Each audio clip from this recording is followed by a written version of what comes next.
നമസ്കാരം. ഈസി റെസിപ്പീസിലേക്ക് എല്ലാവർക്കും സ്വാഗതം. ഞാൻ ഗീത. നമ്മൾ ഇന്ന് പൊടികൾ മാത്രം ഉപയോഗിച്ച് പാചകം ചെയ്യുന്നവർക്ക് വേണ്ടിയിട്ട് പൊടികൾ കൊണ്ട് ഒരു സാമ്പാർ കൂട്ടുണ്ടാക്കുവാണ്. ഉണക്കമല്ലിയും ഉണക്കമുളകും ഒന്നും വാങ്ങിക്കാത്തവർക്ക് വേണ്ടിയിട്ടുള്ള ഒരു സാമ്പാർ പൊടിയാണിത്. അപ്പോൾ ഇതെങ്ങനെയാണ് ഉണ്ടാക്കുന്നതെന്നൊന്ന് കണ്ടാലോ. ഇതിന് വേണ്ടിയിട്ട് ഞാൻ കുറച്ച് പൊടികളൊക്കെ എടുത്തു വെച്ചിട്ടുണ്ട്. 3 ടേബിൾ സ്പൂൺ മുളക് പൊടി, 5 ടേബിൾ സ്പൂൺ മല്ലിപ്പൊടി, 1 ടേബിൾ സ്പൂൺ കായപ്പൊടി, 1/2 ടേബിൾ സ്പൂൺ ഉലുവാപ്പൊടി, 1.5 ടീസ്പൂൺ മഞ്ഞൾപ്പൊടി. ഇതെല്ലാം എടുത്തിരിക്കുന്നത് ഇതുപോലെ സ്പൂണിൽ ഇങ്ങനെ നിറച്ചെടുത്തിട്ടൊന്ന് തട്ടിയിട്ടാണ്. ഇനി നമുക്കിതെല്ലാം കൂടെ ഒരു പാത്രത്തിലേക്ക് ഇടാം.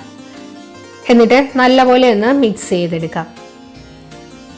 വറുത്തെടുക്കാനുള്ള ഒരു സൗകര്യത്തിന് വേണ്ടിയിട്ടാണ് കേട്ടോ എല്ലാം കൂടെ ഒരുമിച്ചിടുന്നത്. ഇനി ചൂടായ ചീനിച്ചട്ടിയിലേക്ക് നമുക്ക് ഈ പൊടികൾ ഇടാം. തീരെ കുറച്ച് വെക്കണം കേട്ടോ. ഒരു 30-35 സെക്കൻഡ് നന്നായിട്ടൊന്ന് ഇളക്കി കഴിയുമ്പോഴേക്കും സ്റ്റൗ അങ്ങ് ഓഫ് ചെയ്യണേ. അതിനുശേഷം ഒരു 1.5-2 മിനിറ്റോളം നല്ലപോലെ ഒന്ന് ഇളക്കിക്കൊണ്ടിരിക്കണം കേട്ടോ. എന്നിട്ട് നമുക്കിതൊരു പാത്രത്തിലേക്ക് തണുക്കാനായിട്ട് മാറ്റി വെക്കാം. അല്ല ഇതിൽ തന്നെയാണ് വെച്ചിരിക്കുന്നതെന്നുണ്ടെങ്കിൽ ഇടയ്ക്കിടയ്ക്ക് ഒന്ന് ഇളക്കി ഇട്ട് കൊടുത്താൽ മതിയാവും. ഇത്രയേ ഉള്ളൂ കേട്ടോ. പൊടികൾ കൊണ്ടുള്ള നമ്മുടെ സാമ്പാർ പൊടി റെഡി ആയിട്ടുണ്ട് കേട്ടോ. ഞാൻ ഇതേപോലെയാണ് എൻ്റെ മോൾക്ക് വേണ്ടിയിട്ട് ഞാൻ കൊടുത്തു വിടുന്നത്. അവൾക്ക് വീട്ടിലെ സാമ്പാറിൻ്റെ ടേസ്റ്റ് വേണമെന്ന് പറഞ്ഞ് അവൾ കടയിൽ നിന്ന് സാമ്പാർ പൊടിയൊന്നും വാങ്ങിക്കാറില്ല. അപ്പം ഞാൻ ഇങ്ങനെയാണ് ചെയ്തു കൊടുക്കുന്നത്. അപ്പം നമുക്കിനി ഇതുകൊണ്ടുള്ള ഒരു സാമ്പാറും കൂടെ എങ്ങനെയാണെന്ന് നോക്കാം. ഈ സാമ്പാറിന് വേണ്ടിയിട്ട് 1/4 ഗ്ലാസ് പരിപ്പ് നന്നായിട്ടൊന്ന് കഴുകിയിട്ട് ഇതിലേക്ക് നന്നായിട്ട് തിളച്ച വെള്ളം ഒഴിച്ചിട്ട് നമുക്കിതൊന്ന് അടച്ച് മാറ്റി വെക്കാം. ചെറിയൊരു നെല്ലിക്ക വലിപ്പത്തിലുള്ള പുളി എടുത്തിട്ട് അതിലേക്കും അല്പം തിളച്ച വെള്ളം ഒഴിച്ചിട്ട് ഇത് നമുക്കൊന്ന് മാറ്റി വെക്കാം.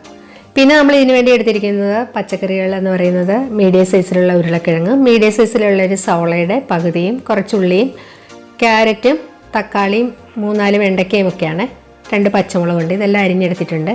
പിന്നെ നമ്മൾ തയ്യാറാക്കിയ പൊടി 3 ടേബിൾ സ്പൂൺ എടുത്തിട്ടുണ്ട്. ഇനി ഒരു കുക്കർ നന്നായിട്ടൊന്ന് ചൂടായി വരുമ്പോൾ ഇതിലേക്ക് 5 ടേബിൾ സ്പൂൺ വെളിച്ചെണ്ണ ഒഴിക്കാം. 1 ടീസ്പൂൺ കടുകിടാം. കടുക് പൊട്ടിക്കഴിയുമ്പോഴേക്കും നമ്മൾ എടുത്തു വെച്ചിരിക്കുന്ന പച്ചക്കറികളെല്ലാം ഇതിലേക്ക് ഇടുകയാണ്. ഇനി കുറച്ച് കറിവേപ്പില ഇടാം. 1 ടീസ്പൂൺ ഉപ്പും കൂടെ ഇട്ടിട്ട് നമുക്കിതൊന്ന് വഴറ്റിയെടുക്കാം. ഏകദേശം ഒരു 2 മിനിറ്റോളം ഞാനിതൊന്ന് വഴറ്റിയെടുക്കുന്നുണ്ട് കേട്ടോ. ഇനിയിപ്പോൾ നമ്മൾ കടുക് വറക്കുന്നത് ലാസ്റ്റ് ആണെന്നുണ്ടെങ്കിൽ ഇങ്ങനെ വഴറ്റിയെടുക്കേണ്ട ആവശ്യമൊന്നുമില്ല. ഇപ്പോൾ ഏകദേശം ഒരു 2 മിനിറ്റ് ആയിട്ടുണ്ട്. നമുക്കിനി ഇതിനകത്തേക്ക് നമ്മൾ എടുത്തു വെച്ചിരിക്കുന്ന പൊടികൾ ചേർക്കാം.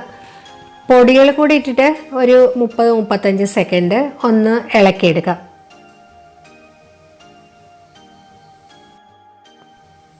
ഇനി നമുക്ക് ഇതിനകത്തേക്ക് തിളച്ച വെള്ളം ഒഴിക്കാം. 2 ഗ്ലാസ് വെള്ളം ഒഴിക്കുന്നുണ്ട്. എന്നിട്ടിത് നന്നായിട്ടൊന്ന് ഇളക്കിയെടുക്കാം. പിന്നെ നമ്മൾ നേരത്തെ കലക്കി വെച്ചിരുന്ന പുളിയും കൂടി ഇതിനകത്തേക്ക് ചേർക്കാം. പുളിയും കൂടെ ചേർത്ത് നല്ലപോലെ ഒന്ന് ഇളക്കിയതിന് ശേഷം നമുക്ക് ഇതിനകത്തേക്ക് നമ്മൾ നേരത്തെ എടുത്തു വെച്ച നമ്മുടെ പരിപ്പില്ലേ അത് പാത്രത്തോടു കൂടി തന്നെ ഇതിനകത്തേക്ക് വെക്കാം. ഇങ്ങനെ നമ്മൾ ചെയ്ത് കഴിയുമ്പം പരിപ്പും പച്ചക്കറികളും ഒരേപോലെ ഒരുമിച്ച് നമുക്ക് വേവിച്ചെടുക്കാം കേട്ടോ. അല്ലെങ്കിൽ പരിപ്പ് വേവിച്ച് പിന്നെ പച്ചക്കറി വേവിച്ചു എന്നൊക്കെ പറയുമ്പോൾ ഒത്തിരി സമയം വരും. ഇതല്പം വെള്ളം കൂടെ ഒഴിച്ചിട്ട് നമുക്കിതൊന്ന് അടച്ചു വെക്കാം. ഹൈ ഫ്ലെയിമിൽ ഒരു വിസിലും മീഡിയം ഫ്ലെയിമിൽ 1-2 വിസിലും അത്രയും മതിയാകും കേട്ടോ. ഇപ്പോൾ കുക്കറിൻ്റെ പ്രഷറെല്ലാം പോയി നമുക്കത് തുറന്ന് നോക്കാം. കണ്ടോ, നമ്മുടെ പരിപ്പെല്ലാം നന്നായിട്ട് വെന്തിട്ടുണ്ട് കേട്ടോ. എന്തെളുപ്പമാണ് ഇങ്ങനെ സാമ്പാർ ഉണ്ടാക്കാൻ. അപ്പോൾ ഈ രീതിയിൽ ഇതുവരെ ചെയ്തിട്ടില്ലാത്തവർ ഇങ്ങനെ ഒന്ന് ചെയ്ത് നോക്കണം കേട്ടോ. നല്ല എളുപ്പം. എന്നിട്ട് എന്നെ ഒന്ന് അറിയിക്കണേ. അപ്പോൾ നമ്മൾ പരിപ്പ് ആദ്യം ചൂടുവെള്ളമൊക്കെ ഒഴിച്ച് വെച്ചത് കൊണ്ട് തന്നെ പെട്ടെന്ന് അത് ഒരേപ്പോൾ നന്നായിട്ട് വെന്ത് കിട്ടിയിട്ടുണ്ട്. ഇനി നമുക്ക് ഈ പാത്രത്തിലേക്ക് അല്പം വെള്ളം കൂടെ ഒഴിച്ചിട്ട് അതുകൂടി ഇതിനകത്തേക്ക് ഒഴിക്കാം. എല്ലാം ഞാൻ തിളച്ച വെള്ളമാണ് എടുക്കുന്നത്. ഇനിയിപ്പോൾ ഇത് കൂടുതലൊന്നും നമുക്ക് ഈ സാമ്പാറിൽ ചെയ്യാനൊന്നും ഇല്ല. നമ്മളെല്ലാം ചെയ്ത് കഴിഞ്ഞു.